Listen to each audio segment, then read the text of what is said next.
அனைவருக்கும் வணக்கம் நண்பர்களே. இன்னைக்கு நம்ம எந்த சட்டத்தை பத்தி பார்க்க போறோம்னு பாத்தீங்கன்னா, இந்து தத்தெடுப்பு மற்றும் பராமரிப்பு சட்டம் 1956 இந்த சட்டத்தை பத்தி தான் நம்ம இன்னைக்கு பார்க்க போறோம்.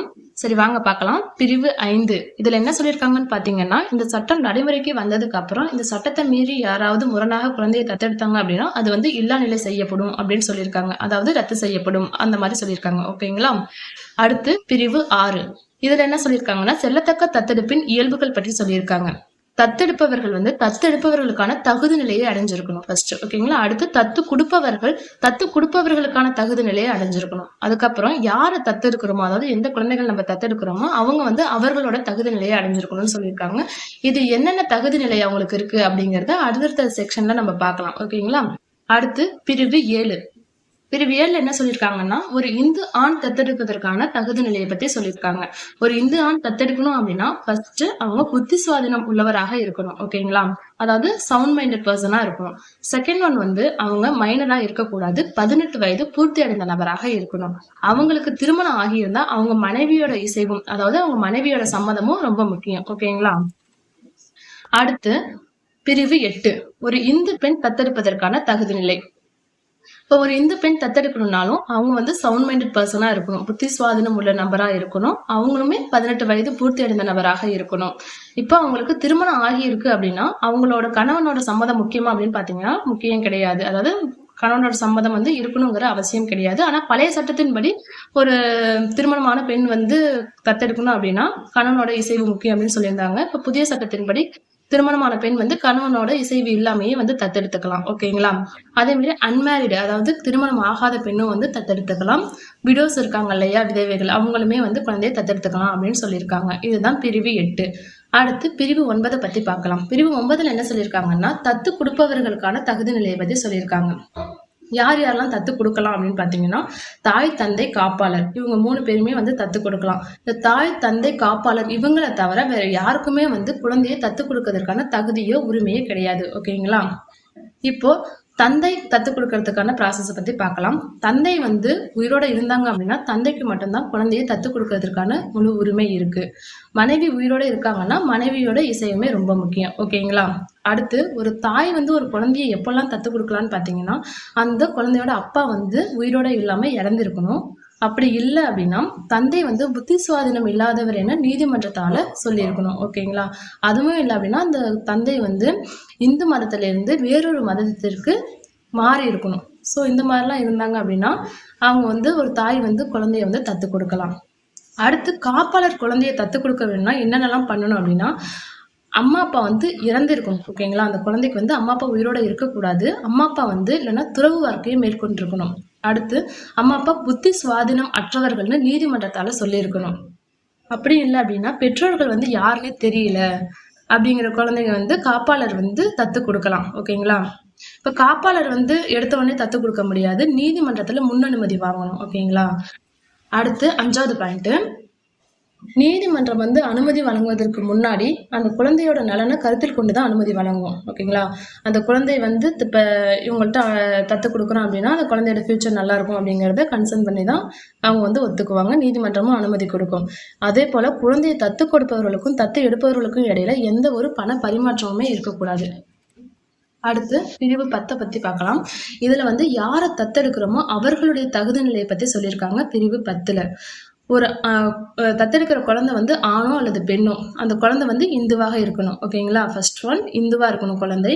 2வது ஏற்கனவே தத்தெடுக்கப்பட்ட குழந்தையா அந்த குழந்தை இருக்கக்கூடாது. ஏற்கனவே வேற ஒரு பெற்றோர்களால தத்தெடுக்கப்பட்ட குழந்தையா இருக்கக்கூடாது.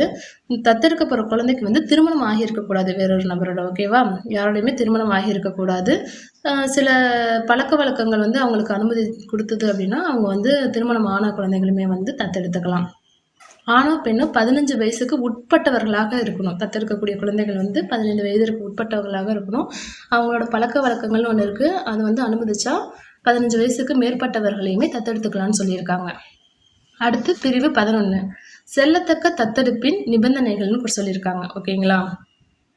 ஒரு ஆண் குழந்தைய வந்து தத்தெடுக்கிறப்ப அந்த பேரண்ட்ஸ் அந்த பெற்றோர்களுக்கு வந்து அந்த தாய் தந்தைக்கு மகனோ மகனின் மகனோ இல்லை மகனின் மகனின் மகன் வந்து இருக்கக்கூடாது. அதாவது நம்ம இதில் சொன்னோம் பையன் இருக்கக்கூடாது, பேர குழந்தை இருக்கக்கூடாது, கொள்ளு பேர குழந்தை இருக்கக்கூடாது அப்படின்னு சொல்லியிருக்காங்க.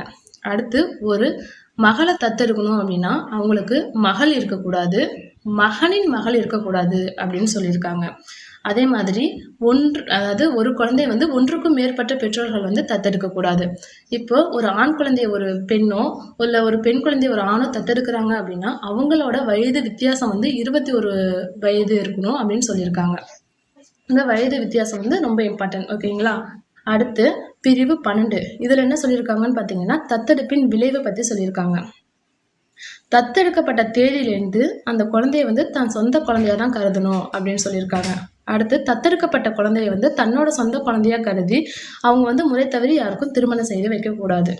அடுத்து பிரிவு 13 தத்தெடுக்கப்பட்ட பெற்றோர்களுக்கு அவங்களோட சொத்தின் மீது உள்ள உரிமையை பற்றி தான் இதில் சொல்லியிருக்காங்க. அதேமாதிரி தத்தெடுக்கப்பட்ட பெற்றோர்கள் வந்து அவங்களோட சொத்தை யாருக்கு வேணும்னாலும் பிரித்து கொடுக்கலாம். அதேமாரி மற்றவர்கள் மீது உயில் எழுதி வைக்கவும் அவங்களுக்கு முழு உரிமை இருக்குது. அடுத்து பிரிவு 14 பற்றி பார்க்கலாம். இதில் வந்து அடாப்டிவ் மதர், அதாவது தத்தெடுக்கப்பட்ட தாய்ன்னு சொல்லுவாங்கல்ல, அவங்கள பற்றி சொல்லியிருக்காங்க. இப்போ ஒரு தந்தை வந்து ஒரு குழந்தையை தத்தெடுக்கிறப்ப அவங்களோட மனைவி உயிரோடு இருக்காங்கன்னா அவங்க தான் தத்தெடுக்கப்பட்ட தாய் அப்படின்னு சொல்லுவாங்க. இதுவே தத்தெடுக்கப்பட்ட தந்தைக்கு ஒன்றுக்கும் மேற்பட்ட மனைவிகள் இருக்காங்க அப்படின்னா முதல் மனைவி தான் தத்தெடுக்கப்பட்ட தாயாக கருதப்படுவார். 2வது மனைவி 3வது மனைவி அவங்கெல்லாம் சித்தியாக கருதப்படுவார். ஓகேவா? அடுத்து மனைவியை இழந்தவரோ அப்படி இல்லை திருமணம் ஆகாத ஒரு ஆணோ அப்படி இருக்காங்கன்னு பார்த்தீங்கன்னா அவங்க ஒரு குழந்தையை தத்தெடுக்கிறப்ப அவங்களுக்கு அதுக்கப்புறம் திருமணம் நடக்கும் இல்லையா, அவங்களுக்கு வரப்போற மனைவி வந்து இந்த குழந்தைக்கு சித்தியாக தான் கருதப்படுவாங்க. ஓகேங்களா? அடுத்து கணவனை இழந்த மனைவியோ இல்லை திருமணம் ஆகாத பெண்ணோ ஒரு குழந்தையை தத்தெடுக்கிறாங்கன்னா அவங்க தத்தெடுத்ததுக்கு அப்புறம் மேரேஜ் பண்ணிக்கிறாங்க அப்படின்னா அவங்களோட கணவரை வந்து சித்தப்பா அப்படின்னு சொல்லி தான் கூப்பிடுவாங்க. ஓகேங்களா? சித்தப்பாகவே கருதவும் படுவாங்க. அடுத்து பிரிவு 15 இதில் என்ன சொல்லியிருக்காங்கன்னு பார்த்தீங்கன்னா செல்லத்தக்க தத்தெடுப்பை ரத்து செய்ய முடியாது அப்படின்னு சொல்லியிருக்காங்க. இந்த சட்டத்தின்படி ஃபாலோ பண்ணி இது எல்லாத்தையுமே கரெக்டாக ஃபாலோ பண்ணி ஒரு தத்தெடுப்பு பண்ணியிருப்பாங்க இல்லையா, இதை பண்ணதுக்கு அப்புறம் இதை யாராலுமே ரத்து செய்ய முடியாது அப்படின்னு சொல்லியிருக்காங்க. அடுத்து பிரிவு 16 என்ன சொல்லியிருக்காங்கன்னா ஒரு குழந்தையை தத்தெடுக்கிறப்ப தத்து கொடுப்பவரும் தத்து எடுப்பவரும் வந்து ஒரு முறையான ஆவணத்தில் கையெழுத்திட்டு பதிவு செய்து குழந்தையை தத்தெடுக்கணும் அப்படின்னு சொல்லியிருக்காங்க. இந்த மாதிரி தத்தெடுத்தா அது வந்து வேலிட் அடாப்ஷன். ஓகேங்களா?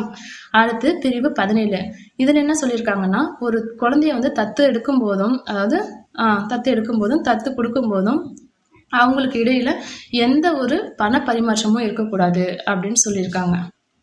அதாவது மணி மைண்டட் பர்சனாக இருக்கக்கூடாது அப்படின்னு சொல்லியிருக்காங்க. இவ்வளோதான் நண்பர்களே, இந்த தத்தெடுப்பு மற்றும் பராமரிப்பு சட்டத்தில் நம்ம தத்தெடுப்பை பற்றி ஃபுல்லாக பார்த்துட்டோம். அடுத்த வீடியோவில் நான் உங்களுக்கு பராமரிப்பை பற்றி மீதி இருக்கிற செக்ஷன்ஸை நான் உங்களுக்கு அப்லோட் பண்ணுறேன். ஓகேங்களா? நான் ஃபாஸ்ட்டாக போகிறேன்னா இல்லை ஸ்லோவாக போகிறேன்னா இல்லை புரியலை இன்னும் கொஞ்சம் தெளிவாக சொல்லுங்கள் அப்படின்னா ஏதாவது கமெண்ட் பண்ணுங்கள், நான் என்னை இம்ப்ரூவ் பண்ணிக்க பார்க்குறேன். ஓகேங்களா? ஓகே ஃப்ரெண்ட்ஸ், பாய்.